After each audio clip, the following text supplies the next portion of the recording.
Boa tarde, sejam bem-vindos a essa edição do Viva Música. Gostaria de agradecer aqui a organização da professora, o convite à organização da professora Luciana Monteiro e a sua equipe de bolsistas, né, que possibilitam que a gente faça apresentação de um trabalho aqui da Escola de Música, não só para vocês que estão aqui presentes, mas também para o pessoal que pode nos acompanhar pelo YouTube, né, através da gravação do concerto. Então, acho que a gente acaba levando o nosso trabalho para além dos muros da escola, né? Hoje nós teremos uma apresentação da Orquestra Sinfônica da Escola de Música da UFMG, e esse concerto é o primeiro concerto deste ano, e é o primeiro concerto que está sob a minha coordenação. Eu sou professor da escola há vários anos, mas é a primeira vez que eu tenho a oportunidade de ser coordenador da orquestra.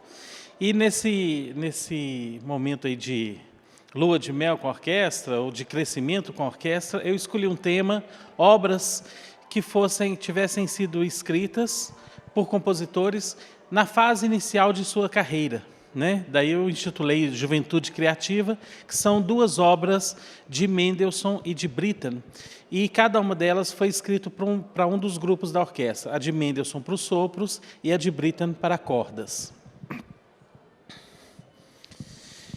Sobre Mendelssohn, é um compositor extremamente importante para a história da música. A sua produção é muito vasta, né? Escreveu em todos os gêneros, para todas as formações instrumentais de sua época, e apesar de ter vivido muito pouco, né? Com 38 anos, ele veio a falecer de uma série de derrames, uma coisa assim. E Mendelssohn, assim como Mozart, foi uma criança prodígio, né? Começou a tocar muito cedo e começou a compor muito cedo. Escreveu uma série de 12 sinfonias para cordas, ali meio na época da adolescência inicial, antes de escrever as grandes sinfonias que a gente conhece, né? A italiana, a escocesa, a reforma, etc. Então, ele tem esse trabalho, muitas obras de música de câmara. Então, ele dividiu uma vida aí como compositor, como pianista, como regente, é um dos primeiros regentes da história da música a reger sem estar tocando, né? Um amigo dele, o Spohr, começou a tocar, começou essa prática de ir para a frente do grupo e reger sem estar tocando, e Mendelssohn foi um continuador dessa prática. E também um grande produtor musical. Ele viveu muito tempo em uma cidade que Bach trabalhou grande parte de sua carreira, em Leipzig, e é inegável que ele não tem como escapar à influência de Bach, né? Bach e Handel estiveram muito na formação musical. O professor dele também trabalhava muito esse repertório, peças para piano, né? Que era o que se conhecia na época, se conhecia o cravo bem temperado, praticamente. E aí, Mozart também e Beethoven são influências muito, muito fortes. E em Leipzig, Mendelssohn tem uma atuação muito importante, principalmente na redescoberta de Bach. Bach morre em 1750 e a música dele ficou basicamente dentro das gavetas da igreja de São Tomás, né? Ninguém conhecia nada. E o Mendelssohn, que já tinha uma admiração, porque conhecia alguma coisa do cravo bem temperado, foi trabalhar lá, ficou sabendo, fez uma pesquisa e, com 20 anos de idade, ele faz a primeira execução da Paixão segundo São Mateus, depois da morte de Bach. É uma execução romântica, parece que o coro tinha mais de 200 pessoas, era uma grande orquestra e etc.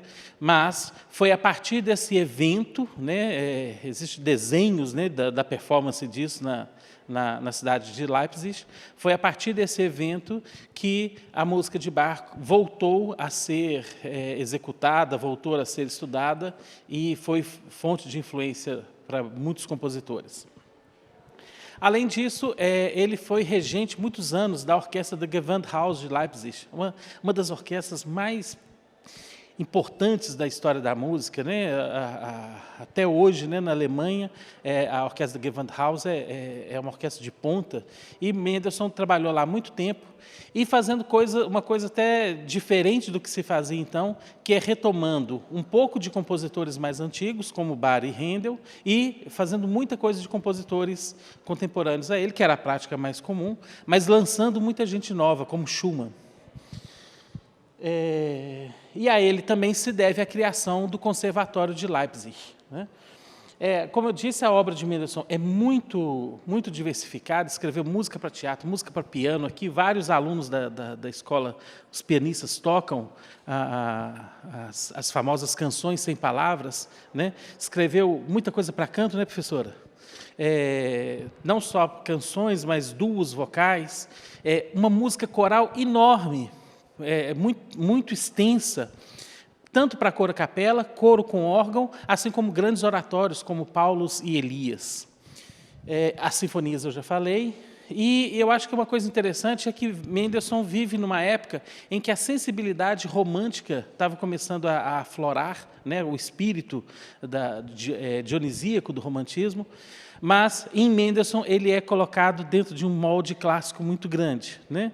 Então a gente fala que é um espírito romântico no molde clássico. Uma outra obra que é extremamente importante é o Concerto para Violino, que praticamente todos os alunos de violino que vão trabalhar na vida profissional passam pelo concerto de Mendelssohn, porque ele é uma referência não só técnica, mas principalmente expressiva. E na peça dessa noite, esse noturno que nós vamos tocar, Mendelssohn o escreveu quando tinha 15 anos de idade. Ele tinha ido passear com o pai dele, uma viagem de férias, uma coisa que que possibilitou a Mendelssohn toda essa trajetória, é que ele vinha de uma família de banqueiros, então, assim, gente milionário, né? Ele é uma família judia, e aí, em dado momento, ele passa a família se converte ao cristianismo, por isso que às vezes a gente vê o nome Félix Mendelssohn Barthold, né? Esse nome foi agregado na situação da conversão ao cristianismo. E aí ele tinha ido passear com o pai dele, e aí chegou nessa cidade, Bad Doberan, e aí ele escreve para a irmã dele que, apesar de estar confortavelmente alojado, com pessoas amigáveis e tendo um piano decente, uma vista bonita, até agora não escrevia uma única nota. Ou seja, o sujeito está na praia e está preocupado em escrever música, né? Então, assim, com 15 anos, isso é até um tanto quanto diferente, né, Rafael? E aí, nesse período, ele teve contato com um conjunto de sopros. Na Alemanha se usa a expressão harmonie, para o que a gente conhece como bandas filarmônicas. Aqui no Brasil, bandas, em Portugal, bandas filarmônicas, se usa muito essa expressão, harmonie. É um conjunto de sopros com caráter mais marcial, principalmente. E aí ele conheceu esse pessoal lá, e conversa vai, conversa vem. Escreva, por favor, uma peça para nós. E aí ele escreveu esse noturno. A partitura dessa que ele escreveu em 1824 se perdeu. Parece que ele emprestou para alguém, para algum músico, aí vocês já viram, né? Porém, eu não sei se ele tinha uma lembrança, uma memória excepcional. Quando a gente fala de gênios e meninos prodígios, às vezes acontecem essas coisas, ou se ele tinha alguma espécie de rascunho. 2 anos depois, ele reescreveu a partitura, e é essa partitura que existe. E ela foi, inclusive, ela estava meio perdida, foi encontrada há um tempo atrás, foi reeditada recentemente, e aí ela está na Biblioteca Estatal de Berlim, né? E ele datou essa segunda versão no dia 27 de junho de 1826. Anos depois, ele volta a essa peça e escreve uma terceira versão para um conjunto bastante volumoso de músicos. Aí por volta de, acho que umas 30 pessoas. Essa versão são 11. Mas aí tem percussão, flautim, diversos outros instrumentos, né? Essa terceira versão ficou conhecida como Abertura para Harmonie Musik, Opus 24. E a estrutura da obra é uma forma sonata com uma introdução mais lenta, ou seja, uma coisa bem Beethoven, né? Parece a estrutura, não a música, mas a estrutura muito similar à 4ª Sinfonia de Beethoven, à 2ª Sinfonia de Beethoven, à 7ª, né? Então você tem ali uma parte lenta. E no caso de Mendelssohn, dessa obra, é interessante notar que essa parte lenta é uma canção sem palavras. A clarineta, que é o instrumento que predomina, né, que toca as coisas mais relevantes nessa sessão, a gente poderia facilmente colocar um texto, porque ela canta o tempo todo.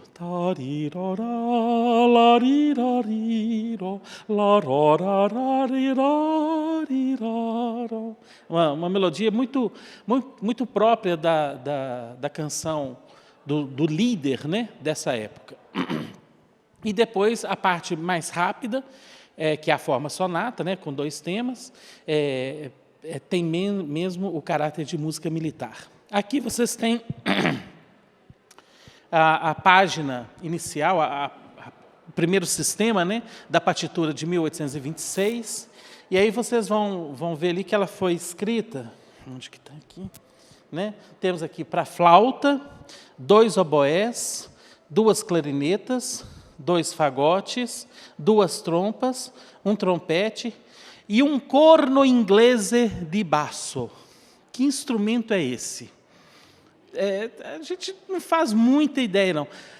Parece que é uma espécie de ophicleide, né?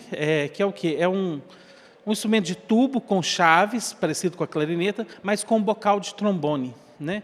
Ele falando, alguém lá tocava, ele falando sobre numa carta que ele comenta sobre essa obra para a irmã dele, a Fanny Mendelssohn, ele faz um desenho do instrumento. Então aqui vocês podem ver como é que seria esse instrumento. Né? Então essa é uma carta que ele escreveu falando sobre essa estada dele, né, nessa cidade, e onde ele então faz uma série de comentários sobre essa obra. Ok? Alguma questão? Muito bem. Aqui nessa performance de hoje, nós vamos fazer... A gente até tentou ver se a gente conseguia fazer com ophicleide, mas a logística estava meio complicada. Tem alguém aqui na cidade que toca, mas ficou um pouco difícil. Na versão de hoje, nós vamos fazer com um trombone tocando essa parte, o que para ele é muito difícil, porque o tamanho do trombone acaba soando muito e o tipo da escrita é para poder tocar uma coisa mais... É muito piano e pianíssimo o tempo todo, né? Que seria mais fácil no outro instrumento. E a segunda obra sobre a qual eu vou falar é do compositor Benjamin Britten. Depois de Purcell, no século XVIII, Benjamin Britten é o mais importante compositor da Inglaterra. A Inglaterra passou por um período assim, século XIX, parece que não aconteceu nada na ilha, as pessoas fazem essa expressão, né? E Purcell morreu em 1700, no início do século XVIII, e até Britten há um vácuo assim, né? E Britten, então, nasce em 1913 e morre em 1976, também compositor, pianista e regente. Ele teve uma formação inicial, ele vem de uma cidade, não é da capital, Londres, né? Ele teve uma formação inicial com esse compositor, Frank Bridge, compositor muito importante na Inglaterra, inclusive, anos depois ele até escreve uma série de variações para orquestra sobre um tema do Frank Bridge, né? Depois, na adolescência, ele se muda para Londres e aí ele vai estudar no Royal College de Música, né? E as influências dele nessa fase inicial foram principalmente Stravinsky e Mahler. E mais no futuro, numa fase mais madura da sua carreira, ele também estuda muito a música de Purcell e tem muita influência dessa música do barroco, principalmente no caso de Purcell. Então a gente vê ele escrevendo suítes com danças e coisas desse tipo, né? Danças barrocas. Ele dividiu a sua carreira entre a Inglaterra, começa da Inglaterra, depois vai um tempo para os Estados Unidos, e depois ele volta para a Inglaterra. Ele viveu muito tempo com um tenor chamado Peter Pears, para quem ele escreveu muitas obras, né? Era o companheiro dele. E, junto com Peter Pears, ele fundou o Festival de Aldeburgh, que é um festival muito importante na Inglaterra, né? Similar ao nosso Festival de Campos do Jordão. E aí é um outro compositor muito prolífico, né? Que escreve música em diversos estilos, né? Em diversos gêneros, né? Seja óperas, a ópera Peter Grimes, de Britten, é uma das grandes óperas do século XX, que está presente nas casas de ópera com muita frequência. Concertos, ele tem concertos para diversos instrumentos, trabalhou com Rostropovich, o grande violoncelista russo, numa sinfonia, Cello Symphony. Escreveu também muita música coral. Uma coisa interessante da produção de Benjamin Britten é a preocupação em escrever música para jovens, e tanto para coro jovem quanto para orquestra jovem. Ele tem óperas que são feitas por crianças, né? Tem uma coisa, o Basculho da Chaminé, uma coisa assim, eu não me lembro bem o nome, mas tem uma coisa, Let's Play an Opera, também é uma ópera para crianças. Muita música de câmara, música vocal com diversos conjuntos, né? Tem uma série de canções que são a Serenata para tenor, trompa e cordas. Essa música é muito linda, muito linda. Uma coisa grande, uma grande obra do século XX, na minha opinião.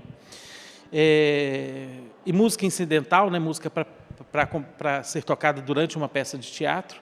Eu, como sou violonista também, tenho uma grande dívida com Britten, porque ele escreveu uma obra para violão muito importante, que é o Nocturnal, onde ele faz uma série de variações sobre uma obra de um compositor inglês da Renascença, o John Dowland.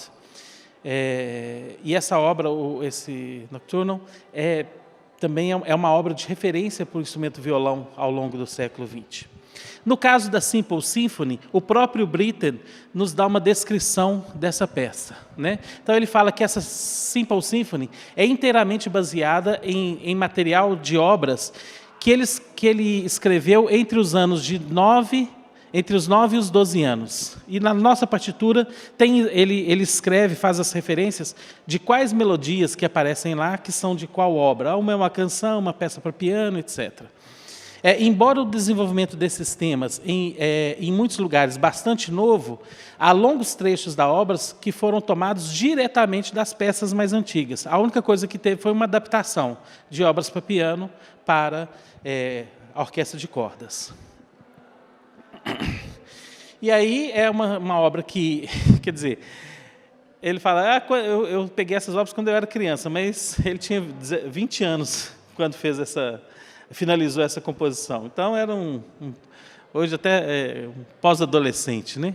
Entre dezembro de 1933 e 1934, lá na cidade natal dele, né? E a obra é dedicada, essa Audrey Alston era professora de viola do Britten. Então, na infância, ele estudou viola com essa professora, e uma coisa que é bastante interessante é de ver como que nessa obra a parte das violas é bastante exigente, elas têm muita coisa para ser tocada, assim, não é nada fácil, né? A obra foi estreada pouco depois, na mesma cidade, na Stuart Hall, e são 4 movimentos. Um bourrée barulhento, um pizzicato divertido, e uma sarabanda sentimental, e um finale todo efusiante, né? Bem, aqui tem a bibliografia, grande parte do que eu tirei, do que eu li para poder preparar isso, estava na própria partitura. No caso da partitura do Mendelssohn, essa edição que apareceu foi feita vários de vocês devem conhecer, o regente Christoph Hogwood, né? Ele é editor, além de regente, né, ser um grande maestro da música antiga, ele também é editor da Berenreiter, e aí ele faz a edição, e aí a edição traz muitas informações, foi muito rico, e o nosso conhecido dicionário Grove de música. Então, agora, a gente vai ouvir esse concerto com essas 2 peças desses jovens compositores, Britten e Mendelssohn. E, para fechar o programa, nós vamos fazer o contrário. É uma peça de um compositor já no auge da sua maturidade, né? Fauré é de 1845 e essa obra é de 1918. Então, nós estamos falando de alguém com 55 mais 10, 65, 73 anos de idade, né? Então, Fauré morava em Paris e foi convidado para escrever essa obra para o príncipe de Mônaco. E aí ele escreveu um divertimento, na verdade é uma coisa mais complexa do que a gente... Não mais complexa, mas tem mais movimentos a peça, o divertimento que ele escreveu para o Príncipe de Mônaco, e aí, anos depois, ele selecionou 4 desses movimentos e fez essa suíte, que é a suíte Masques e Bergamasques. Masques máscaras, né? E Bergamasques é uma dança do barroco italiano. Então, alguma pergunta? Não. Então, deixo vocês aí, daqui um pouquinho o pessoal da orquestra começa a entrar com essas 3 obras. O Noturno para Sopros de Mendelssohn, a Simple Symphony de Britten e Masques e Bergamasques de Fauré. Muito obrigado a todos.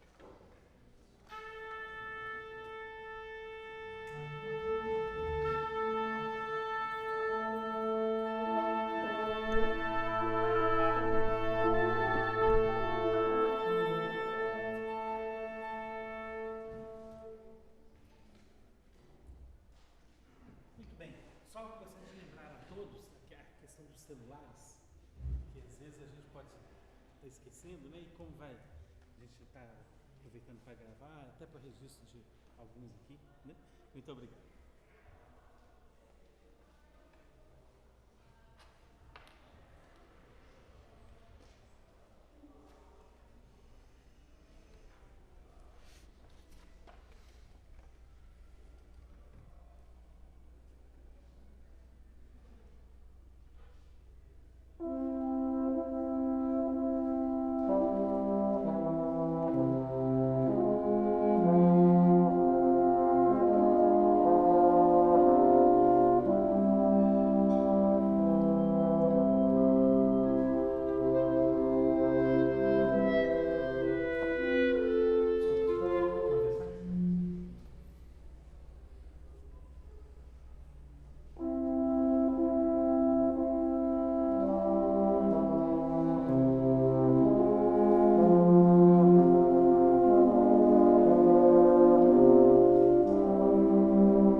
Música